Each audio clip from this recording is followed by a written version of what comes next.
Hi, and welcome to Fauxropter. I'm Bobbie Gaucher. And I'm John Dutton. And today, we're doing a word that I got to choose with little hesitation from John. And I don't know why I had little hesitation, because now I think about it, I haven't got the faintest idea what to say. But here we go. Today's word is... comfortable.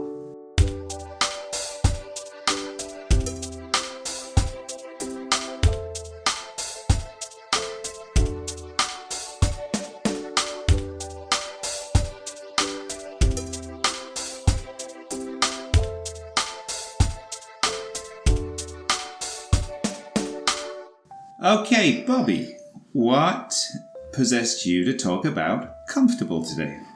So, I've been thinking about the word comfortable and its meaning for a little bit because there were 3 albums that came out in the last 2 months, and each album has a song that's distinctly around the word comfortable, and they're all relatively new age artists. So Lizzo has an album called Special, Harry Styles had a new album come out, and more recently, Beyonce had an album come out. And Beyonce has a song all about being comfortable in her skin. And I think comfortable is a very strange word that we've started to use, and you don't need to define it. It's a very personal word. So if you think about being comfortable in your own skin, being comfortable in bed, or being comfortable with money, it's all something that only you feel and nobody else can feel it. True. And then if you look at like what it actually feels like, if you had to describe it, being comfortable means you feel nothing. There's nothing uncomfortable about it. Right, exactly. And it also makes me think, and as I said, I had not thought about this, being comfortable also makes me think of being like financially well off. Like not rich, but well off enough that you are comfortable, that you don't have to worry about money, right? So that's a dimension to the word that because I did not think about Harry Styles and Lizzo and Beyonce. I'm thinking about them all the time. I think it's a word that you don't necessarily have to think about a struggle if you're comfortable. So if you're financially comfortable, you're not looking at your bank account. You're never worried about money. Exactly. And I think that's very interesting because I don't feel financially comfortable. And I don't know at what point I would. I don't think you could find a number in the world or just geographically in a country or a city that would be the comfortable number for someone to live. Right. Absolutely. Yeah. Okay. But before I took you off track a bit because what's the deal with these recording artists and their use of the word comfortable? What's going on there? It's that there's a new definition to comfortable, that everybody's allowed to be comfortable with who they are. Okay. You're allowed to feel special. You're allowed to look any way you want and be comfortable that way, as opposed to there being beauty standards or industry standards where you have to look and feel a certain way to be accepted. So this would almost be a contrast to saying you look good or you look beautiful or something, to say, well, you can't say you look comfortable though. Well, you could say it if you're just like lounging on a couch or something, right? But like, okay, so instead of saying I feel good or I feel beautiful or I whatever, then you're saying that it's almost become a better thing to say I feel comfortable? I would say it's a better thing, but I think for every individual, you should feel comfortable in your own skin. And I think it's a real privilege to feel that way. Like, I don't want to put my foot somewhere that I don't understand. But I think a lot of people who have privilege don't think about being uncomfortable in their skin because they feel as though they're the standard. Like if we look at a patriarchal world, maybe white men feel comfortable all the time in their skin because they look around and they see themselves in different positions of power and they're like, oh yeah, I'm comfortable. Whereas young black women have to write songs about being comfortable in their own skin so that other people who are listening get the same message. Yeah, like an effort has to be made because it's not just a given like it is if you're... Well, that's it. Post Malone's not putting out a song saying, I'm comfortable in my own skin. He covered up a lot of his own skin, if I'm not mistaken, with tats. Yeah. Right? But so this leads me to ask the question about Harry Styles, who is a white man.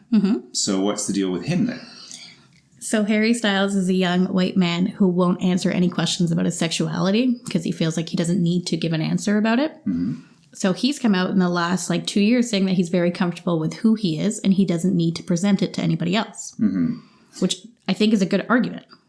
Okay, yeah. If you were going to be the devil's advocate a little bit about this, and I can only be a little bit because I have not I'm not aware of a lot of Harry Styles' output.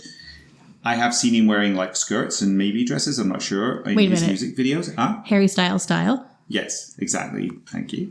And it seems like he's nevertheless making a statement in a way. Like I understand that he says, or he thinks that he doesn't have to make a statement about his sexuality, but that surely that sort of projects something. I'm not against this. I'm just kind of curious about it. It presents fluidity, but I also think it presents his privilege that he doesn't have to make a comment. Whereas you have two black women who have to make a comment. I see. Okay. All right. Yeah, so even though he still he still interacts with the culture of promoting being secure, he still is standing above with a privilege in this intersectionality of it. Because for him, the baseline is that he's comfortable. Yeah, he's always been comfortable. He doesn't have to make any effort whatsoever to be comfortable. He's just becoming more and more comfortable, whereas there's other people who were uncomfortable. Right. Who have pushed very hard to become comfortable. So this is more like, where is the line drawn and that kind of thing? Is it a baseline for you or other people who look like you? And I think the same thing can be said financially. Like if you go in, there's a lot of people who start at a very comfortable line and then continue on with more privilege, and they've always been comfortable with money. And I think it's very different if you work very hard to get comfortable with money. You appreciate it more. And I think the line's very different. And it's a very awkward subject to talk about money. And comfortable's used so selectively as a word to say, I'm rich, but not super rich. But in reality, you're probably richer than most people on the planet or something. Exactly. Right? Like you're in the 1% if you're comfortable. Yeah. And is there an aspect to this word, and by all means come back to talk about other stuff if you want, but is there an aspect to this word where you could be maybe too comfortable? Is it possible? Because I think about life as being a series of interesting challenges to deal with. And to me, being comfortable, it's like it's nice to lie in bed and be comfortable in a very, very basic level. But I don't like the idea of being totally comfortable in all aspects of life, because then I feel like life would just be boring. But so is it possible to have too much comfort, or is that just another aspect of sort of privilege? Well, I think it's definitely a privilege to be comfortable and then make yourself uncomfortable, because a lot of people are just, again, baseline uncomfortable. But I just recently changed jobs, and I went from a job that I was very, very comfortable in, and now I'm severely uncomfortable. But I think it's a great thing to be pushing and learning at all times. But if you think about going to sleep, as the easiest way to look at being comfortable, you fall asleep once you've hit comfort. But anybody with any illness that puts them in pain and you can't sleep, even I just had COVID a while ago and I was so sore that I couldn't get comfortable. And the idea of that very basic uncomfortableness, and to have it in any other aspect, whether it be literal or metaphorical, sucks. So if you're always there, I think being comfortable is such a privilege that if you're too comfortable, you've become numb. Right. In fact, Pink Floyd, a bit more my generation, wrote a song called Comfortably Numb. See, we could compare and contrast with the aforementioned titles by Lizzo and Beyonce and Harry Styles. Do you have more to say about those songs, though, or the lyrics in those songs? It's just what triggered this, because it just so happens that this is a thing that's come up in pop music recently. It's a thing that's come up in pop music, and especially top 40 pop music. And I listened to all of Lizzo's album, and at the very end of it, I was like, it's a strong message, but I'm a little bit older than the target audience for pop 40 music. So I didn't need it. I didn't need to be told to be comfortable. I'm pretty happy and pretty comfortable, but I think it's a very good message for young women and young men. Right. And one would think, especially in the sense of, I get the impression that women, we all know that women get a lot of social pressure to look good. And with social media, it seems like that's been, accentuated a lot. So is that in a way the reason why, do you think? Do you think Lizzo is trying to kind of counteract that extra pressure? Or because this whole thing seems very dynamic and fluid to me, in the sense that although young women are feeling pressure to look certain ways, because I see my daughter's TikTok feed or whatever it may be, at the same time, there's a big awareness that, photoshopping is a thing for models, and that you can't trust what you see, and you shouldn't aspire to look like a model. And in fact, a bunch of designers are now sort of casting or choosing their models based on different kinds of looks from the stereotypically beautiful one from the past. Is this all like part of an ongoing thing that you think Lizzo is using the word comfortable to interact with? Well, I think cultural discussion. Lizzo's pretty much like at the center of the societal change of what's accepted. Because she's like one of the most powerful and beautiful women on the planet who is dominating culture now. She has her own line of clothing. She has just a massive social media presence. And I think with that visibility, like instead of now being like when I was younger, it was magazines that told me how to look. I didn't have social media. Right. But now you have both aspects. So at least you kind of get to make your own decision about it. While there is more pressure, you at least have a voice for the opposing side. Very cool. Okay. All right. So this may be a concluding question for you. Are you comfortable with the content of this episode of Fauxropter? Hell yeah, I'm comfortable. Are you really? You look comfortable. Listeners, if you could see Bobbie right now, she looks very comfortable and she's smiling a lot. So, all right. Well, I'm happy that you've managed to become comfortable. There's more. I have a concluding question for you. Awesome. Are you comfortable in your own skin? I wouldn't say I am particularly, no. I don't think, I have the good fortune of being a white man born in, the mid-60s, so that's, off to a good start there. But it doesn't stop you having, adolescent insecurities and things that can sort of stick with you. And as you get older, you have the other end of the scale insecurities too, right? And, your hair's going grey or falling out or getting wrinkly or whatever the thing is, right?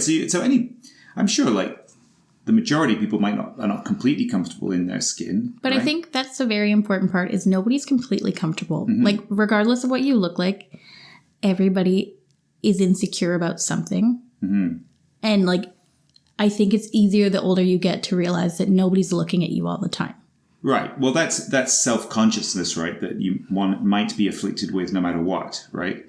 Yeah. And I guess the being comfortable is a thing that is a good message because obviously, even though you can change how you look to a certain degree, you could dye your hair, you can whatever, go and, get suntanned or something, all kinds of things like that. But there's a limit. And of course, the more you try that stuff, I guess, in a way, the more uncomfortable you get, not the more comfortable, because surely you're just it's less you, the basic you, right? I don't know. I mean, I haven't gone to any kind of extremes about this type of thing, but I would imagine if you have a bunch of plastic surgery or hair transplants or whatever the thing is, surely you can't feel all that comfortable. Right? Exactly. And at the end of the day, you're going to bed with just yourself.